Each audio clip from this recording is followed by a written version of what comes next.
সুপ্রিয় সপ্তম শ্রেণী, অষ্টম শ্রেণী, নবম শ্রেণী ও দশম শ্রেণীর শিক্ষার্থী, আজ আমি তোমাদের জন্য প্রিপোজিশন নিয়ে আলোচনা করব। অর্থাৎ পার্টস অফ স্পিচের যে ক্লাসিফিকেশন আছে তার মধ্যে প্রিপোজিশন কাকে বলে, কি কি এবং এর প্রকারভেদ।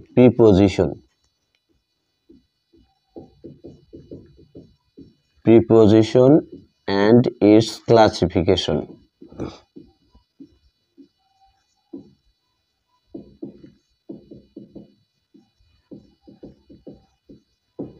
আচ্ছা, প্রিপোজিশন কাকে বলে? প্রি শব্দের অর্থ পূর্বে। প্রি শব্দের অর্থ পূর্বে। প্রি শব্দের অর্থ পূর্বে এবং পজিশন শব্দের অর্থ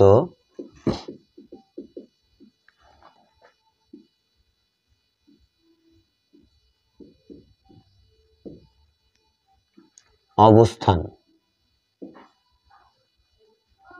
পজিশন শব্দের অর্থ অবস্থান, অর্থাৎ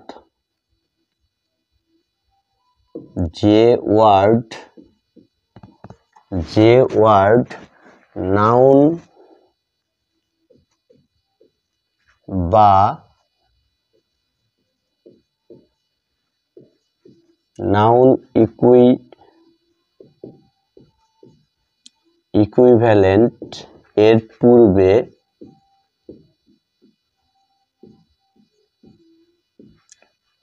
বসে সেন্টেন্স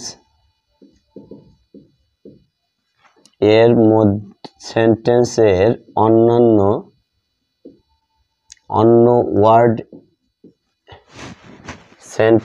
অন্য ওয়ার্ডের সাথে সম্পর্ক স্থাপন করে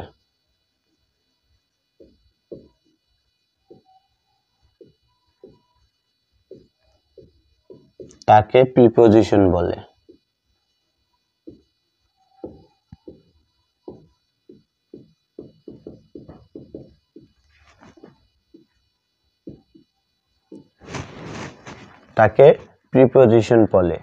আচ্ছা, প্রিপোজিশনের প্রকারভেদ।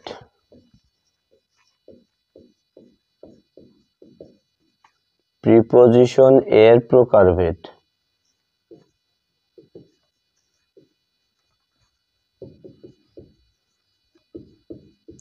প্রিপোজিশনের কার্য অনুসারে প্রিপোজিশনকে 6 ভাগে ভাগ করা যায়। প্রিপোজিশন এর গঠন ও কার্যভেদে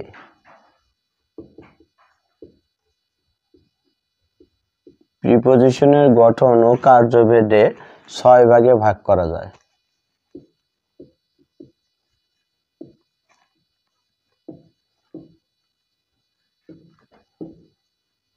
6 ভাগে ভাগ করা যায়। আচ্ছা, আমরা একটু 6 ভাগ কি কি লিখি। 1 number, simple preposition.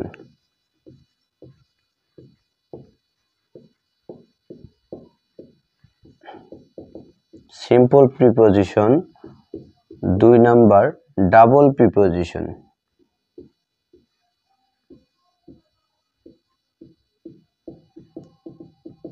Double preposition. 3 number, compound preposition.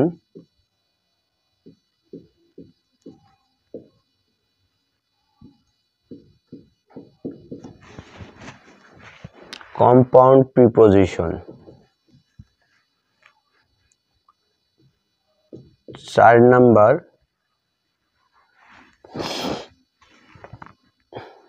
Fresh preposition.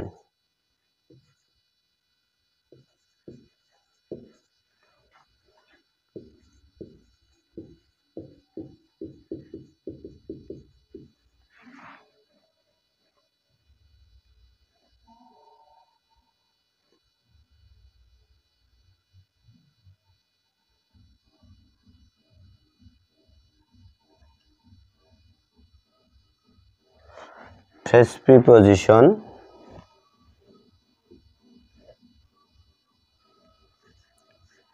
5 number আছে ডিসগুইস্ট প্রিপজিশন।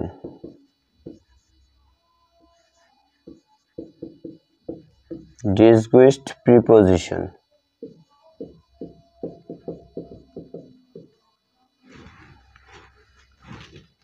Disguised preposition. আচ্ছা, ডিসগুইস্ট প্রিপজিশনের 5 নম্বরে আমরা কম্পাউন্ড, এখানে হবে পার্টিসিপল, পার্টিসিপল, পার্টিসিপল প্রিপজিশন, এটা আগে আসবে। তারপরে লাস্ট যেটা 6 নাম্বার লাস্ট ওয়ান, সেটা হচ্ছে disguised preposition. Disguised preposition, disguised preposition. এখন আমি এই প্রিপজিশনের সংজ্ঞা ধীরে ধীরে আলোচনা করব। প্রথমে সিম্পল প্রিপজিশন, 1 নাম্বার আছে সিম্পল প্রিপজিশন। সিম্পল প্রিপজিশন কাকে বলে?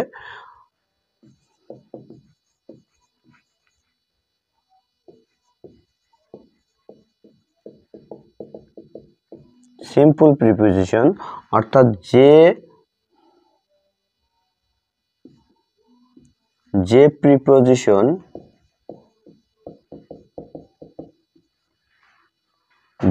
প্রিপজিশন একটি মাত্র ওয়ার্ড ব্যবহার করা হয়, অর্থাৎ একটি ওয়ার্ড দ্বারা যে প্রিপজিশন গঠিত হয়। আমরা সরাসরি লিখি, একটি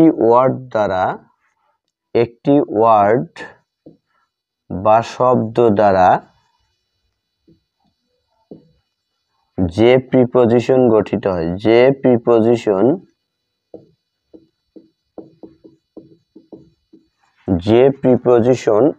গঠিত হয়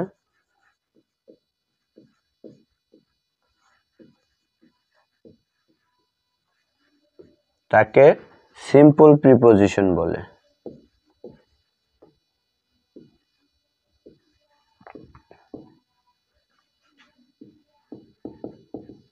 তাকে সিম্পল প্রিপজিশন বলে।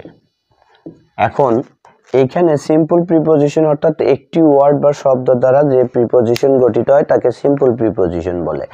এখন এইখানে একটি ওয়ার্ড দ্বারা কি কি গঠিত হয়, যেমন অন, ইন, অফ, ফর, তারপরে ফ্রম, তারপরে আরো আছে বাই, তারপরে with, out, in, on, for, by, with, out, at,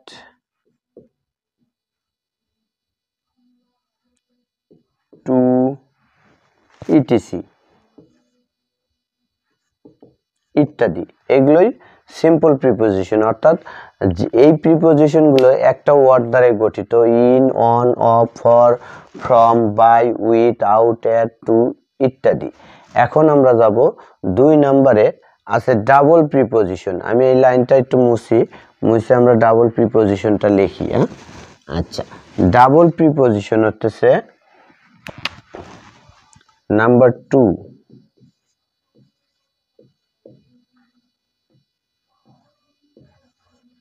double preposition,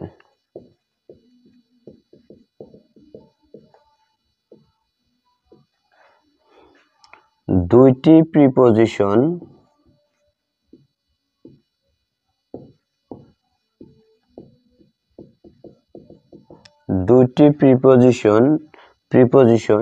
একত্রে যুক্ত হয়ে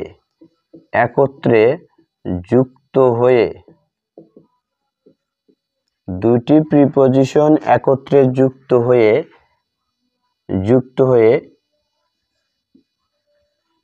একটি প্রিপজিশন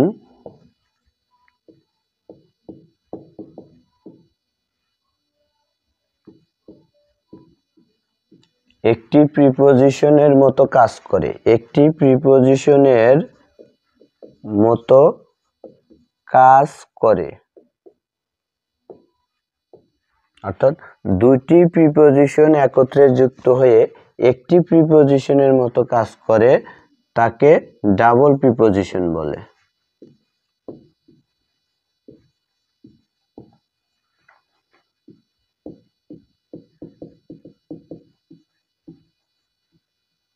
তাকে ডাবল প্রিপজিশন বলে।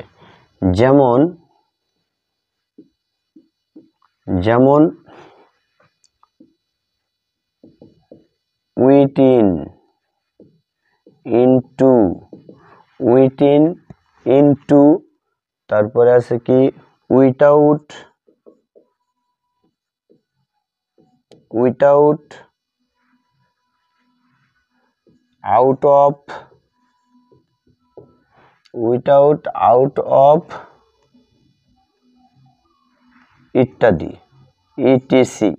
অর্থাৎ এইখানে উইথ একটা প্রিপজিশন, ইন একটা প্রিপজিশন, দুইটা প্রিপজিশন মিলে একটা প্রিপজিশনের মতো কাজ করতেছে। আবার এখানে ইন একটা প্রিপজিশন, টু একটা প্রিপজিশন, দুইটা প্রিপজিশন মিলে একটি প্রিপজিশন হয়, একটি প্রিপজিশনের মতো কাজ করে, তখন তাকে ডাবল প্রিপজিশন। এরকমই এখানে উইথ ও আউট, উইথ আউট, এখানে উইথ একটা প্রিপজিশন, আউট একটা প্রিপজিশন, তাহলে দুইটা মিলে একটা প্রিপজিশনের মতো কাজ করে। আবার আউট অফ, এখানে ওই আউট অফও একইভাবে দুইটা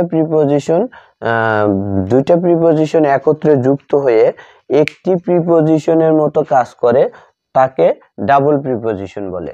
ধন্যবাদ সকল ছাত্রছাত্রী। আমি প্রিপজিশনের বাকি আলোচনা আগামী ভিডিওতে দেব। ধন্যবাদ সকলকে।